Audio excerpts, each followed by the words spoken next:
Hello everyone and welcome to another episode on the visa series of Winding Roads and Pages.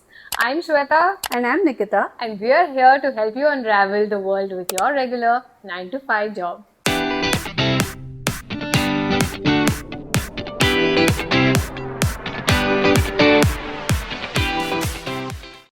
So, South Africa, I think this was a country that we've dreamt of visiting, both of us, for a very long time.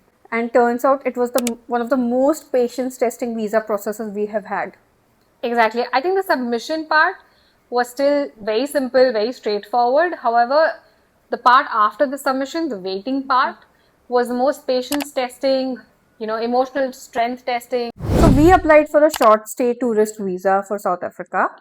Yeah, so I applied through the VFS center in Bangalore and Nikita applied to the VFS center in Bombay. And it's actually free, so there is no fees that the embassy charges you to apply for the visa.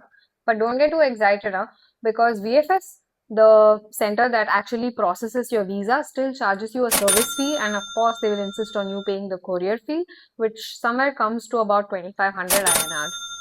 So now the important part, the documents that we had to submit along with our application for the South Africa visa. The first one is the completed and signed visa application form of South Africa.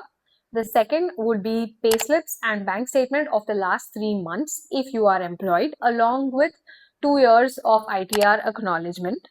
The third thing would be your passport. It has to be valid for 6 months, and you also need to have a minimum of 2 blank pages. Also do submit the photocopy of the first and last page. You also need round trip flight tickets in and out of South Africa. Plus, you will need your hotel reservations for all the days of your trip, and any internal travel that you need to do, you will also have to submit the proof of that. Next is the leave letter from your employer, which is basically an NOC that you receive that your leaves are approved for the dates of your travel. Travel insurance worth USD $100,000. This is mandatory, but I think the amount is still flexible. So depending on what you want to take, you can either go to something like Anaco or Digit. Yeah. The last thing that we submitted also was a marriage certificate as proof of relationship between me and my husband. And Nikita was traveling alone. Her spouse did not accompany her on this trip, so she didn't have to submit that. So for submitting your documents at the VFS, you actually don't need to book any appointment, unlike all of the other visas that you have to. So you can literally like walk in and submit your documents basically. True, but be mindful that not all VFS centers accept South African visa applications on all days of the week. So I would suggest that you call in advance, confirm the timing and the day of the week when they will accept these applications, and then go ahead at that time. And now this is where the story changes tone. A horror story. So I think we submitted all of our documents and then we had to wait, and that wait became days and then weeks. So I submitted my documents on 5th September and got my visa on 5th October. So a full entire month. And I think I submitted mine on 6th of September and I think I got mine somewhere around 12th of October. No reply from VFS, no update whatsoever from the embassy. During this period, we called every phone number that we could find. We emailed every email that we could find on the embassy website, but no replies.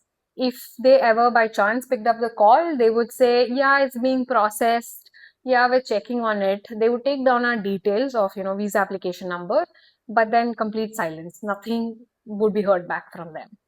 So yeah, basically it got super frustrating, especially when you have flights booked, like stays booked, which are non-refundable. Yeah, I think also what happened was during that period, it may have gotten better now, but during that period, there was some change in the processes in the South African embassy. There was also a change in regime, which is why it became very slow and unreliable, but it may have gotten better now.